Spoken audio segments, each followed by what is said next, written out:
Will you be a survivor of the last days?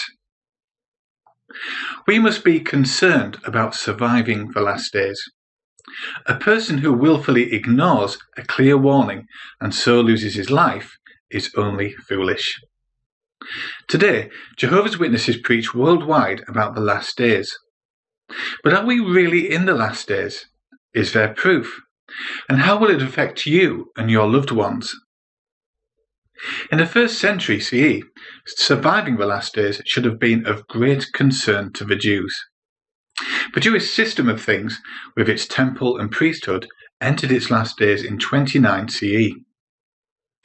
John the Baptizer and Jesus and his disciples warned Jews about the destruction that was coming in that generation. Now, most of those Jews failed to heed the clear warning. Now, let's have a look at Luke 19, verses 43 and 44. So that's Luke chapter 19. And we're looking at verses 43 to 44. Because the days will come upon you when your enemies will build around you a fortification of pointed stakes and will encircle you and besiege you from every side. They will dash you and your children within you to the ground, and they will not leave a stone upon a stone in you, because you did not discern the time of your being inspected. So we see there the clear warning given. Now, those who recognised the last days and took the right action survived that destruction. So it is wise to examine what happened in the 1st century and to see if there is a lesson here for us. Jews should have known about the last days. Jehovah, in his prophecy, clearly warned the Jews of the last days, linking them with the coming of a Messiah.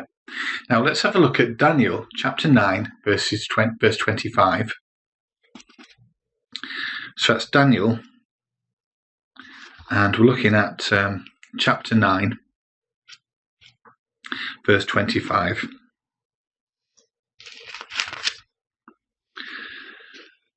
You should know and understand that from the issuing of a word to restore and to rebuild Jerusalem until the Messiah, the leader, there will be 7 weeks, also 62 weeks. She will be restored and rebuilt with a public square and moat, but in times of distress. Now, let's just move on there to verses 26 and 27. That is quite enlightening as well. And after the 62 weeks, the Messiah will be cut off, with nothing for himself. And the people of a leader who is coming will destroy the city and the holy place, and its end will be by the flood. And until the end there will be war. What is decided upon is desolations. And he will keep the covenant in force for the many for 1 week, and at the half of a week he will cause sacrifice and gift offering to cease. And on the wing of disgusting things there will be the one causing desolation, and until an extermination, what was decided on will be poured out also on the one lying desolate. Now, all Jewish hopes and expectations were focused on the Messiah, so this prophecy would have been of intense interest to them, not something that Jews would have overlooked. Now, the prophecy of 70 weeks of years pinpointed the year the Messiah would come in 29 CE. Now, evidence is that many Jews then were expecting the Messiah to appear. Now, let's just return to Luke, but this time chapter 3.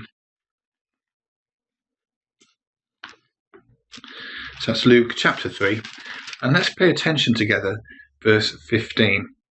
Now the people were in expectation of all of them, were reasoning in their hearts about John. May he perhaps be the Christ? So we see there that they were expecting the Messiah, weren't they, at that time, and even mistook John as being him. Now, from 29 CE onwards, evidence mounted showing that Jesus was a Messiah. Now, this indicated that the Jewish system of things had entered the last days. It proved that prophecies identifying Jesus as Messiah were being fulfilled. Now, miracles and the teaching that Jesus commenced was evidence enough that he was a Messiah. Now let's have a look at John chapter 7. So that's John chapter 7. And we'll look at verses 39 to 41 there. So that's John chapter 7, verses 39 to 41. However, he said this concerning the Spirit, which for those who put faith in him were about to receive. But as yet there was no Spirit, because Jesus had not yet been glorified. Some in the crowd who heard these words began saying, "This really is the prophet." Others were saying, "This is the Christ." But some were saying, "The Christ is not coming out of Galilee, is he?" So we see there again, don't we? Now, let's have a look at chapter 9 there. And we're going to look at verse 17 to begin with. It says, and again they said to the blind man, "What do you say about him, since it was your eyes that he opened?" The man said, "He is a prophet." Now, let's just move on there to verses 31 to 33. We know that God does not listen to sinners, but if anyone is God-fearing and does his will, he listens to this one. From of old it has never been heard that anyone opened the eyes of a one born blind. If this man were not from God, he could do nothing at all. In answer they said to him, "You were altogether born in sin, and yet you are teaching us?" And they threw him out. Now, in view of Daniel chapter 9 verses 26 and 27, which we read earlier, the Jews should have realized then that they had entered the last days. It was plain to see. And Jesus plainly foretold the destruction of the Jewish system of things and enumerated events to take place in the last days preceding it. Let's have a look at Matthew chapter 23.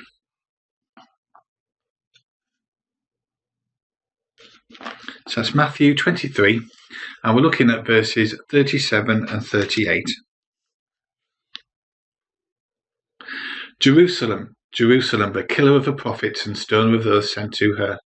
How often I wanted to gather your children together the way a hen gathers her chicks under her wings, but you did not want it. Look, your house is abandoned to you. For I say to you, you will by no means see me from now until you say, "Blessed is the one who comes in Jehovah's name." Now let's just have a look at verses 1 to 8 of chapter 24 there, just across. It says, "Now as Jesus was departing from the temple, his disciples approached to show him the buildings of the temple. And in response, he said to them, 'Do you not see all these things? Truly I say to you, by no means will a stone be left here upon a stone, and not be thrown down.' Now while he was sitting on the Mount of Olives, the disciples approached him privately, saying, 'Tell us, when will these things be, and what will be the sign of your presence and of the conclusion of the system of things?'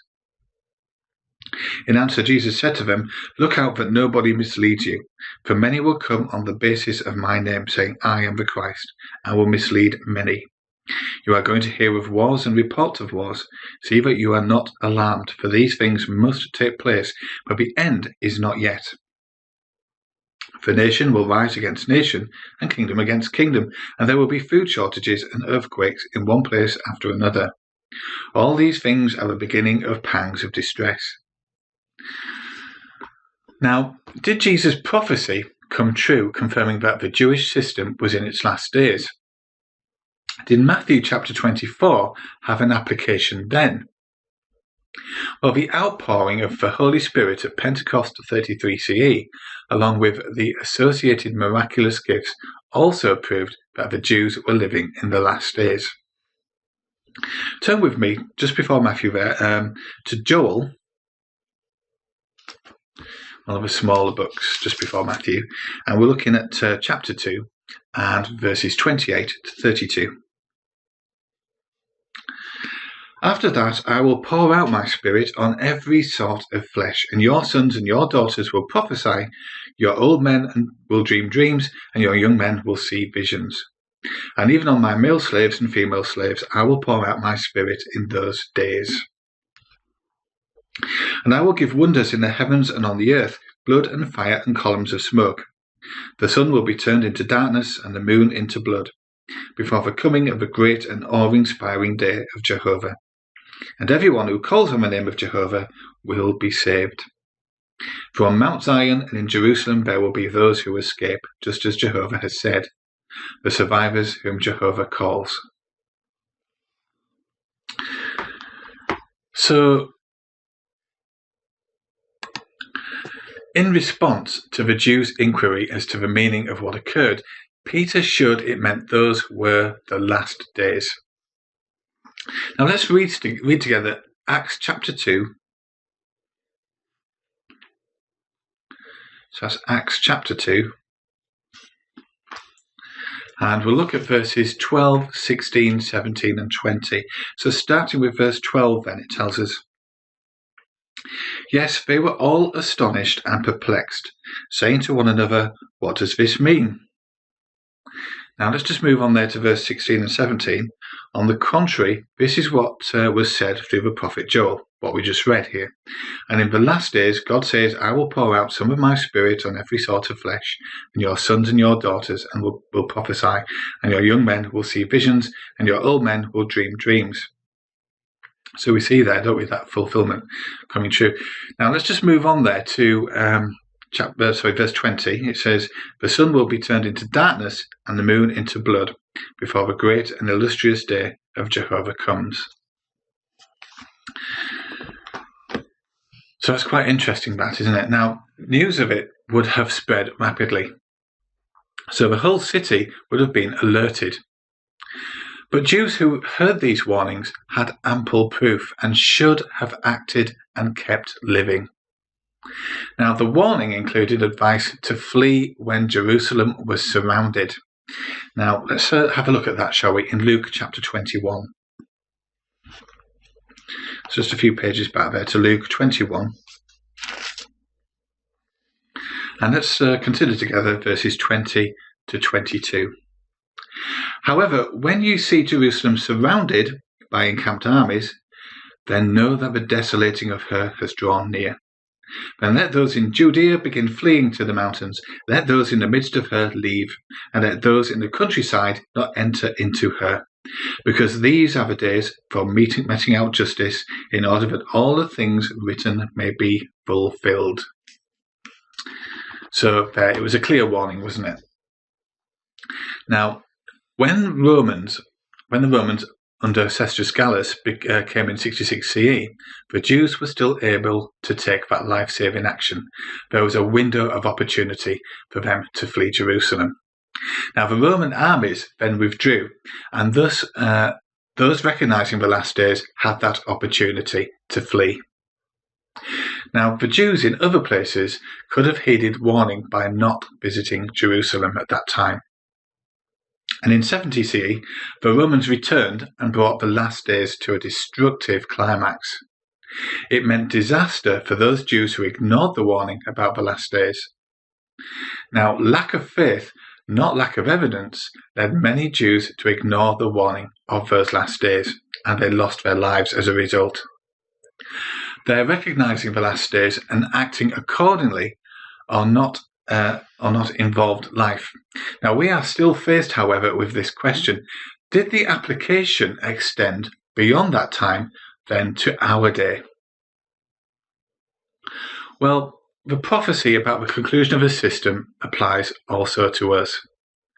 Now, the facts of history prove that much of Matthew 24 had a miniature fulfillment in the last days from 33 CE to 70 CE.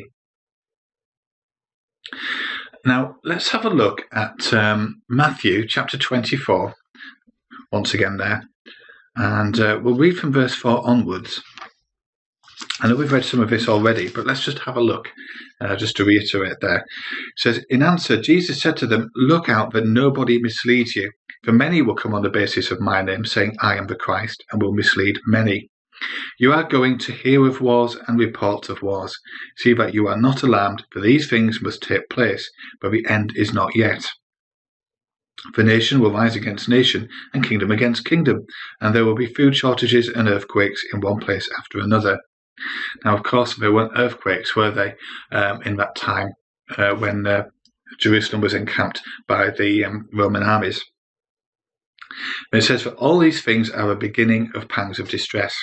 Now then people will hand you over to tribulation and will kill you, and you will be hated by all the nations on account of my name. Then too many will be stumbled and will betray one another, and they will hate one another. Many false prophets will arise and mislead many. And because of the increasing of lawlessness, the love of a greater number will grow cold. But the one who has endured to the end will be saved. And this good news of a kingdom will be preached in all the inhabited earth for a witness to all the nations, and then the end will come." So we see there are some things there in those verses which we just read that didn't occur at that time when Jerusalem was destroyed.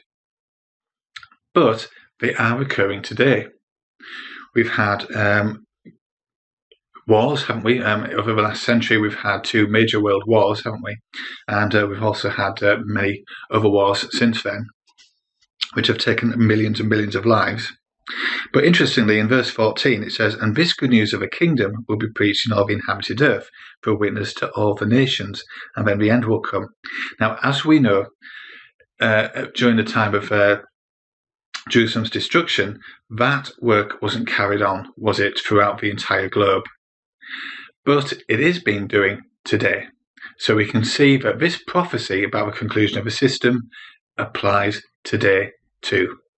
There's no question about that. Now, portions of a prophecy remained unfulfilled, pointing to a fulfillment at a later time. And Revelation chapter 6 also points forward to the crowning of Jesus at a time of war, food shortage, and plague on earth. Now, this was written over a quarter of a century after the end of a Jewish system. The agreement of details in Revelation chapter 6 with Matthew 24 proves that Jesus' prophecy in Matthew 24 would also have a future application.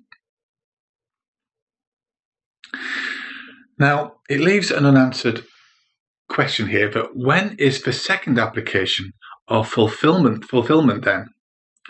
Well, as we've seen, Jehovah's Witnesses have shown from the Bible and history that the major application of Matthew 24 has been since the establishment of a kingdom in heaven in 1914, which was the beginning of the outbreak of World War I, wasn't it? The Great War. Now, world wars, food shortages, earthquakes, the preaching also confirm the application that its fulfillment is right now, today. So the question still remains, what do the last days mean to us? Because this is very important, really, isn't it, for us to consider. So there's no 2 ways about it. We are living in the last days. And the references to the last days in the Bible are not limited to the last days of a Jewish system of things, as we've seen.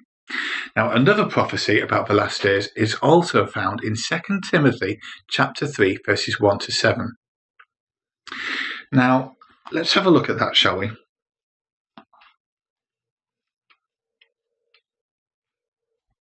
So that's 1 Timothy, and we're looking at chapter 3, verses 1 to 7. "But know this, that in the last days critical times hard to deal with will be here. For men will be lovers of themselves, lovers of money, boastful, haughty, blasphemers, disobedient to parents, unthankful, disloyal, having no natural affection, not open to any agreement, slanderers, without self-control, fierce, without love of goodness, betrayers, headstrong, puffed up with pride, lovers of pleasures rather than lovers of God, having an appearance of godliness, but proving false to its power. And from these turn away." Now it goes on to say there, "But from among these arise men who slyly work their way into households and captivate weak women, loaded down with sins, led by various desires, always learning and yet never able to come an accurate knowledge of truth." Do you think that scripture applies today when you look out of the window? Well, it does, doesn't it? It definitely applies now. And there's a life-saving course is also necessary now. Now, Jesus' illustration of the wheat and the weeds aids us into understanding and seeing the application of the last days. So let's have a look at Matthew 13, verses 24 to 30.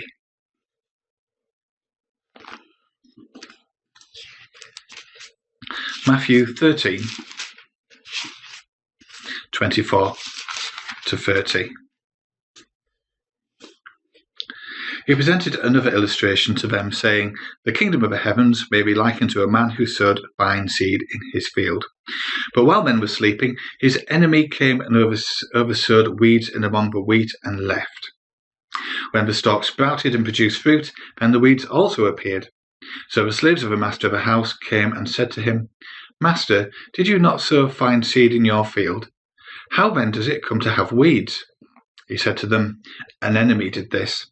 The slaves said to him, 'Do you want us then to go out and collect them?' He said, 'No, for fear that while collecting the weeds you uproot the wheat with them. Let them both grow together until the harvest, and in the harvest season I will tell the reapers, first collect the weeds and bind them up into bundles to burn them up. Then gather the wheat into my storehouse.'" So we see there, don't we, that application of that illustration that Jesus gave there about the last days. So how the good of the sheep-like ones would grow with the bad, the weed-like ones. Now, the wheat from the fine seed, of course, meant the sons of the kingdom, or his loyal followers. The weeds were imitation Christians that would become mixed in with loyal ones, and they would be allowed to come to full growth, being left until the time of the harvest. As is true of 2 Timothy chapter 3, these weeds pointed forward to an apostasy. But the conclusion of a system of things referred to in Matthew 13 could not have meant the Jewish system, even in a preliminary way. It must have been another conclusion, a future conclusion of another system. Now, the destruction of Jerusalem in 70 CE affected the Jews, not persons falsely claiming to be following the Son of Man, Jesus Christ.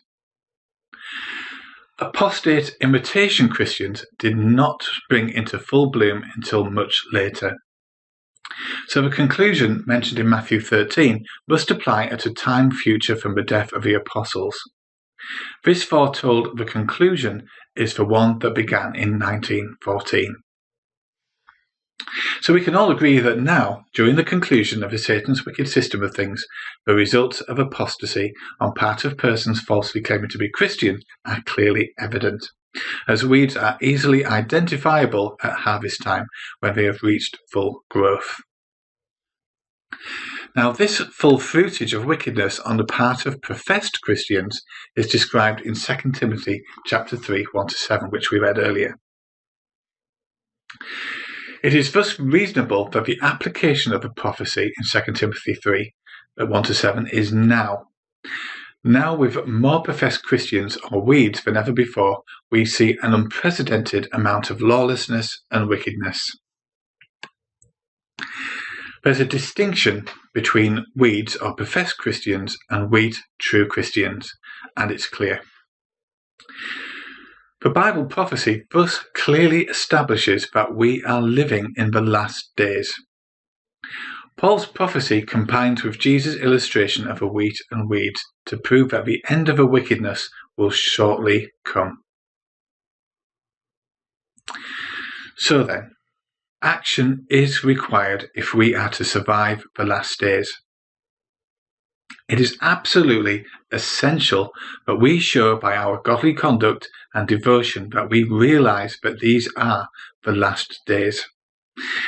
Let's read together some verses from 2 Peter chapter 3.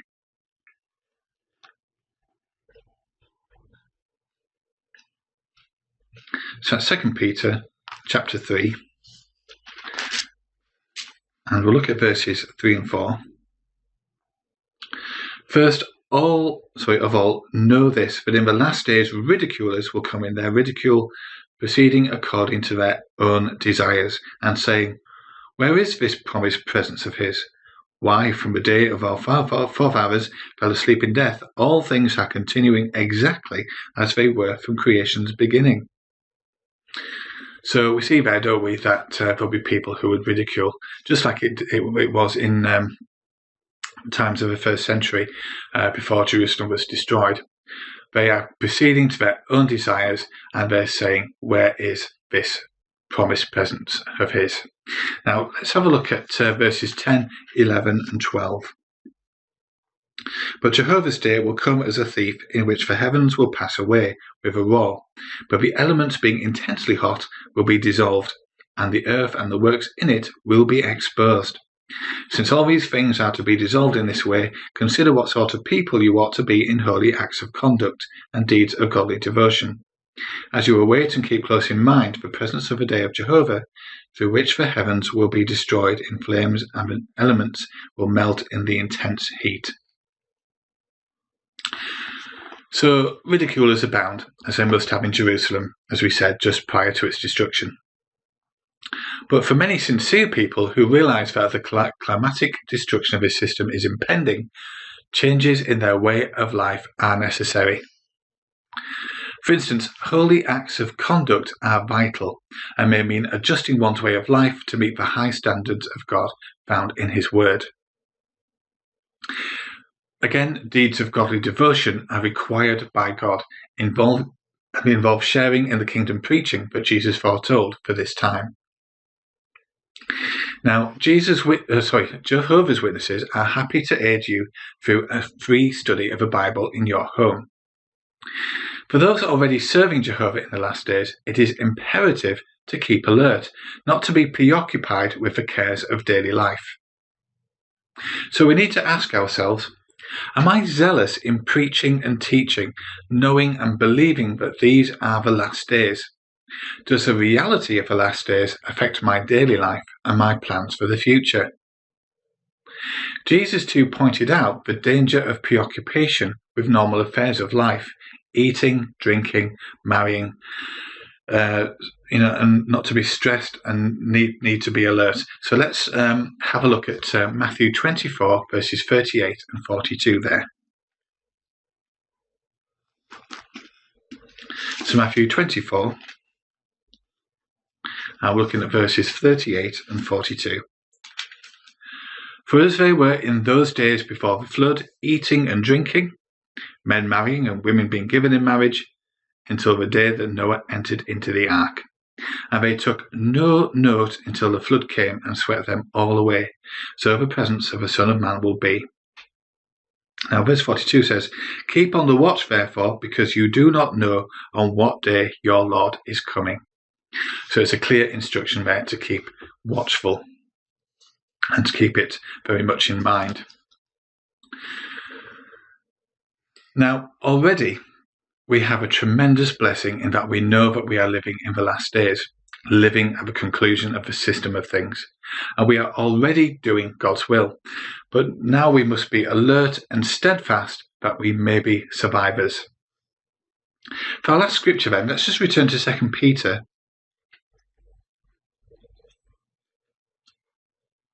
So that's 2 Peter, and we're looking at chapter 3, verse 14. Therefore, beloved ones, since you are awaiting these things, do your utmost to be found finally by him spotless and unblemished and in peace. So, I shall leave you with this question. Will you be a survivor of the last days? If you would like a free home Bible study at a time and place to suit you, please navigate your browser to jw.org and follow the links online. Thank you for listening.